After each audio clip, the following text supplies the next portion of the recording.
tell you, Hugo, when you talk about Rob, look at the man standing in the ring right there, not there, but there is Frank Brody, one of the biggest rivalries ever in the sport of professional wrestling, the late Frank Brody and Abdullah the Butcher, and look at it. No time for them to town and Frank Brody. If there's ever a man in the sport of professional wrestling that can handle Abdullah the Butcher one-on-one, it's that big man right there on your screen. They both use the same method of intimidation, of destruction in the ring, and not only that, but the great wrestling ability that they possess and the big names that they had over Australia, in Canada, United States, Japan, big legends of professional wrestling. And of course, that would bring him up to that feud of who was the better one. And believe me, they had some great encounters.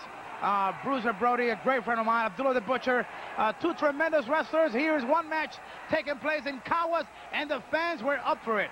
I tell you what, Hugo, you know, I've seen my travels over in the Caribbean. I've seen Frank Brody and Abdullah the Butcher battle in Kansas City, Missouri, St. Louis, Missouri, Dallas, Texas, Fort Worth, Texas. They had some great ones in Fort Worth, Texas. Oh, yeah, San Antonio, Texas, Puerto Rico. I mean, any place that ever had these two men. And look at that look on Abdullah the Butcher, bleeding profusely. If there ever was a man that could handle the Butcher like he's being handled right now, it's that great man in the ring who was a very good friend of mine, Bruiser Frank Brody. And there Abdullah the Butcher pulls out the object, and it just goes to show you that even Frank Brody can be acceptable to the used fork right there. Okay, fans, you might notice failures in our tape. This match trying to be rescued by ENG Productions. You could witness some of these great rivalries, have the opportunity to see these great wars were almost erased by the people in charge at the time before ENG got the rights to produce these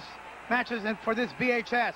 The important thing right here is that Abdullah the Butcher has used his foreign object to attack Bruiser Brody. That's right. You know, Hugo, just like you said, the quality of this tape has a little bit of, to be desired. But, you know, really, as far as I'm concerned, it doesn't make any difference because this is a historic tape, a historic match. Anytime you see Abdullah the Butcher and Bruiser in the ring together, the late Bruiser Brody, it's something that has to be preserved regardless of what kind of condition it's in. And I don't think out there are going to have any problems with it because, hey, you got two giants in the sport of professional wrestling going at each other like there's no tomorrow. And as far as that's concerned, the video could be barely unseeable and it'd still be worth watching. Well, it's just my duty here to just let the fans know that we notice the problems, that we don't want them to jump up and adjust their VHS because it has nothing to do with their VHS. Let's go back to the match. Abdullah the Butcher all over Bruiser Brody, the big giant Brody, in one of these great battles with Abdullah the Butcher. Look at Abdullah.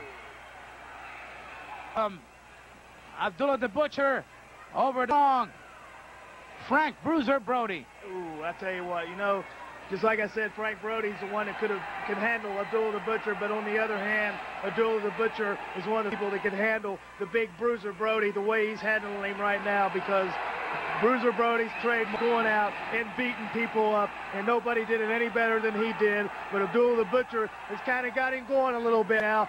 But I have a feeling that Frank Brody is going to find exactly what it takes to Abdullah the Butcher. And, you know, right here, they're outside the ring. And every match I've ever seen of Frank Brody and Abdullah the Butcher, it didn't stay very long. It went to ring trucks, TV trucks, dressing rooms, into the audience. They did not stop. And believe me, if Abdullah could take some punishment, Bruiser Brody is another true legends in this great sport of professional wrestling.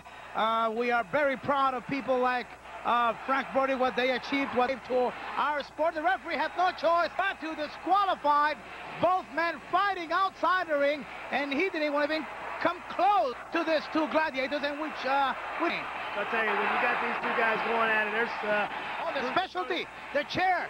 No one could use that chair to his advantage more than this man. I tell you, Bruiser Brody was a chair expert. If anybody could wield a chair with a tenacity and violence, it was Frank Brody, and they're trying to battle over the chair, but look at him, he's still beating on the head with that.